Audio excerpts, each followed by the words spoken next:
Okay guys, I'm in the Vantage. Yep, the new one. The one with turbos. Oh. Okay, let's make a quick U-turn. Now this car this new generation, it is an everyday supercar that you can bring to the track. Now everybody says that. It's a cliche saying, but I think this is absolutely true for this car because visibility. The first thing I felt is that visibility is excellent all round. So it's a little bit like imagine you get a 911 turbo or something. You know, it's a car that you can use every day. You see the things around you, and then the car goes like stint. Damn. Okay, that's very scary. Whoa, whoa, whoa, whoa. Now, how does the suspension feel? It's firm, but it's firm in a controlled manner, whereby you feel the road, you feel the bumps, right? But there is a tiny layer of comfort towards the end. It doesn't crash about, and that's what differentiates a well-engineered car. And of course, this is Aston. This is Aston Martin we're talking about. The other difference with its peers in this class, I would say, is the build quality. Aston has always been known for their excellent build quality, and this is no different. If you've got used to buying Ferraris and things like that, welcome. You can come and check out what's fit and finish. Now, we all like Ferraris, but even they themselves will accept that. Oh, yeah, normally, you know, when they tell them, hey, why there's a gap here, why there's a little bit of stuff's going off, they'll just go like, normally. I said, that's Ferrari for you, but Astons are different. The Brits are different. The way they build their cars, I mean, the British is known for craftsmanship, and this speaks volume. Now this gets a little bit busy. If you are used to the old Aston dash, you know, that goes like that, the clean one, no, that is a bit too, you know, Kingsman, gentleman in ties. This one, modern, you know, just imagine David Beckham in suits, but then with some Adidas kicks. That's something like that. Yeah, they want you to feel sporty in it. They want you to feel a little bit naughty in this new generation Vantage and their other products. Look at the new DBS Superleggera as well. There are, you know, grills and vents, aggressive aerodynamics. So Aston is different now. Okay, it's no longer the gentleman's sports cars, even though it still does, but there is a heavy dosage of fun in it, and you can see that. And let's admit it. I mean, let's not deny the fact that there are things that you'll be familiar with, right? Andy Palmer is a very strategic guy. Okay, he's very smart, and this collaboration with Mercedes-Benz means they get an excellent engine. Again, that engine is one of the best engines out there. We see its application in S65, 63s, AMGs, you name it. Okay, it's robust, it's fuel efficient for this class, and is extremely powerful and flexible. You see variations of 900 Newton meters of torque, 700 Newton meters of torque, and in this case, about 680-ish Newton meters of torque, and 500 horsepower. So this car is very torquey. And one thing Aston does well, or Mercedes, if I may, is that their turbocharged engines makes a wonderful sound, a strong tone, you know, one that rumbles behind. Very nice. You guys have seen my video. I drove the 488. Not happy with how that car sounds. I'm really unhappy with that, because if you want to go high pitch, you have to go loud.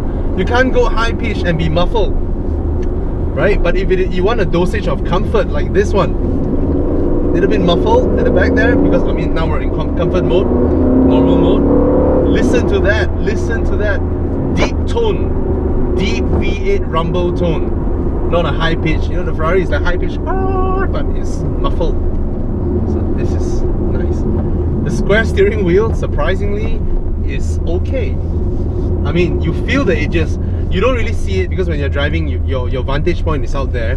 But when you got up the car, you'll be like, oh, why is it square? The only time you will feel it is when you're moving your hands about and towards the edges, you're like, hey, that's not a familiar angle with the steering wheel. Other than that, it's perfectly fine. It gives a good vision readout. Because if you want a small steering wheel, but you keep with a rounded shape, the round shape, the curvature of that thing is gonna eat into your speedo clusters.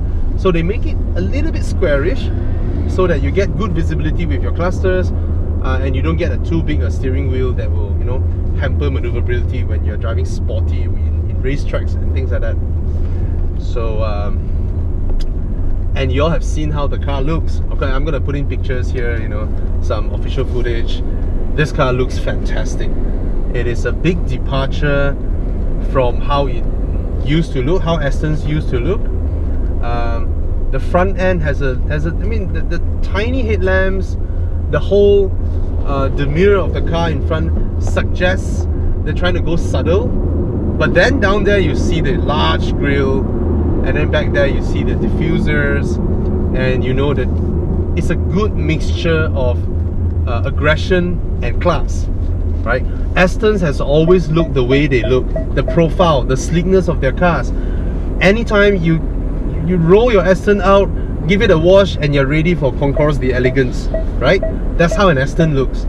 I mean, let's admit it, if imagine you go to Concours d'Elegance and then you see a Porsche GT2 RS there with the wings, the grills, the stuff, you're like, that's not very classy looking, right?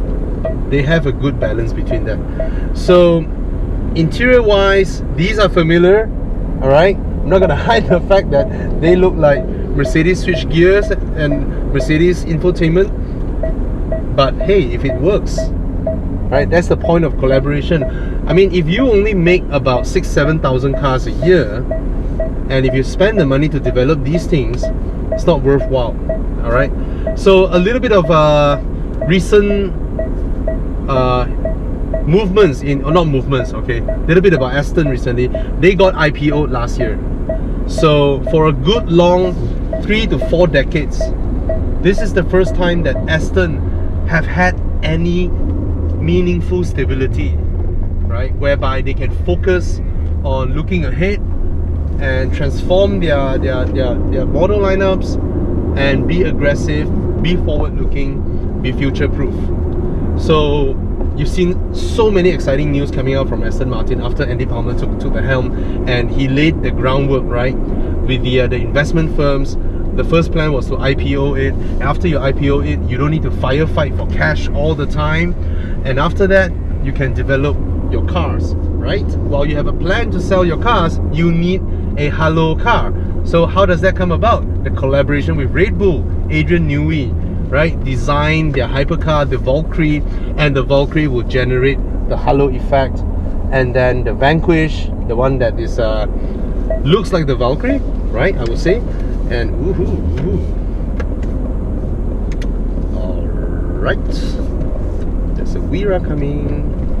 Thank you, sir, for not banging into me. Thank you. Okay. See, that's what I mean by visibility.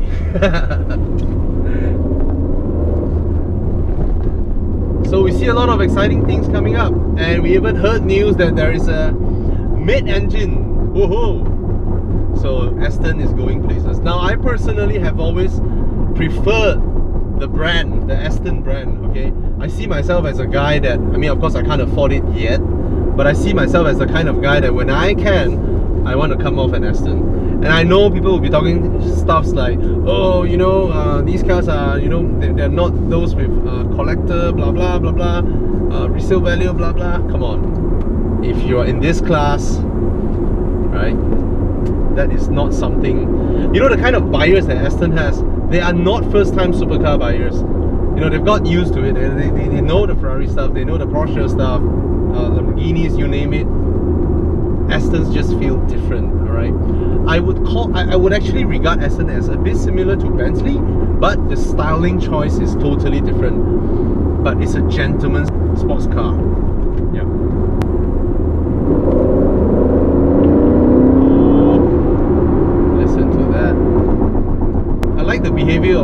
body as well. It's not the type whereby it clings onto the road and it bullet trains you. See, you can tell it's a very agile chassis. Even at a slight turn on the curve like that, when I accelerate, I can feel that this car is one that was designed to be agile. There are movements, right? And it is a car that I believe you can have quite a bit of fun when you're not on this roads, huh? And if it's a car that I own, not gonna trash test car.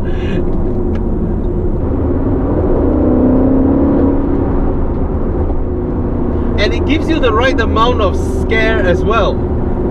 Like I said just now, this doesn't feel like those, you know, super planted ones like an R8 or something, you know.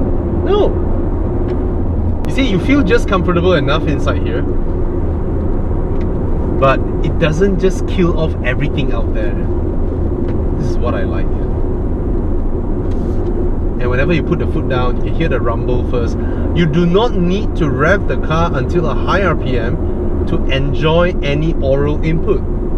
This is the main difference between why I feel that when I drove the 488, I felt like, really?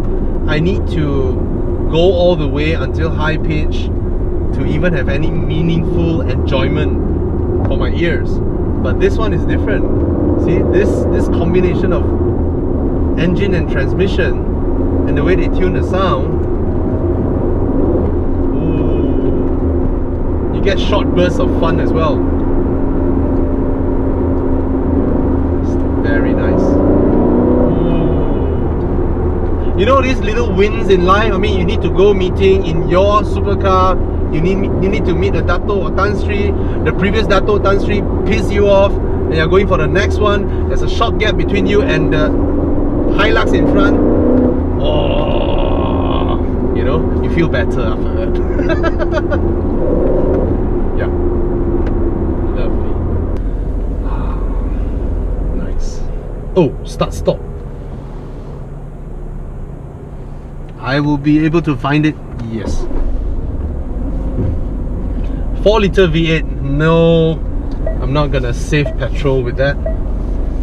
Like I said many times, if tomorrow is the end of the last barrel of oil, let it be burned by a supercar. Let it be burned by something that is worth burning the last drop of oil. Not these, not these. No, right? Sit in the taxi, lay idle, sit down there at the bus stop there, sleeping there, let the car start, aircon running. No, that's not how the last drop of petrol should be burned. It should be burned by something like this. In a glorious explosion. Yeah.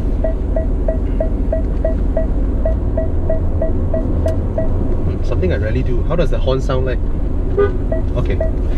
Okay, it's a reasonable horn. It'll be embarrassing if it's some boop. Okay, I'm not gonna go that near. Alright. So there's a lot of buttons here. See, that's a good thing with actual buttons instead of a screen that you go through menus and menus and menus, right? One glance, left, right, and you know where is it. By the third day, you know everything is there.